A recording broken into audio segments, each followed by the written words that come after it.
Hello, future criminologists. It's Sam here again, and today we will segue slightly different or segue off topic from our subject question document examination because today I will discuss the differences among the words misfeasance, malfeasance, and nonfeasance.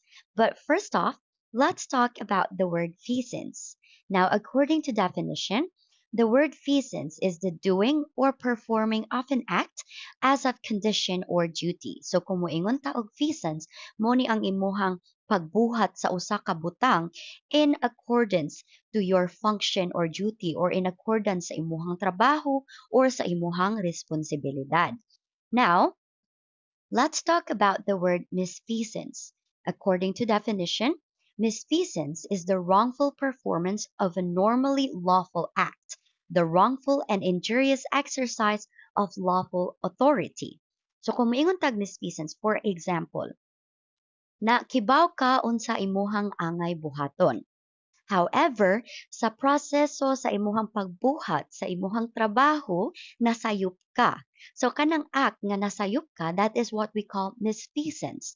It means kibaw ka sa proseso sa imong trabaho. However, in the process of conducting your duty or your responsibility, nasayop ka. Kung ato ni siyang i-relate sa ato ang buhat sa balay, for example, giingnan ka sa imong mama nga paglungag og kanon. And then, kibaw ka sa proseso sa paglungag sa kanon. However, sa time nga nagluto na ka og kanon, nalimot ka og paong sa imuhang stove or sa imuhang cooker.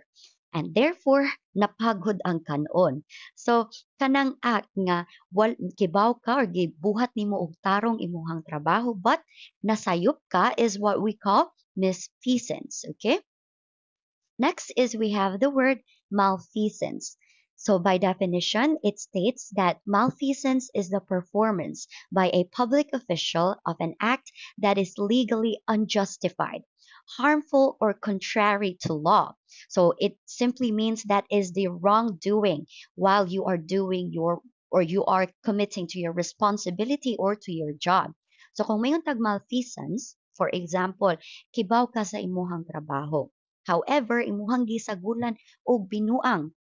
An example of that is, let's say, for example, you are a traffic enforcer. Now, nakay gisita nga tao. And then, kadtong tawhana, aware siya nga naa siya violation. Unya ni anak ka, sige, sabot-sabutan lang kani. So, kanang fact nga kibaw ka sa imong trabaho, kibaw ka sa imong angay buhaton, pero imuhang gigamit imuhang official nga posisyon para makabuhat ka og binuang is what we call malfeasance. Next is we have the word nonfeasance. By definition, it states that this is the omission of some act that ought to have been performed. So here there is the word omission. So from the word omit, meaning wala nimo gibuhat. So therefore, kung mayon day tag nonfeasance, it means nga kibaw ka sa imong trabaho pero wala nimo gibuhat.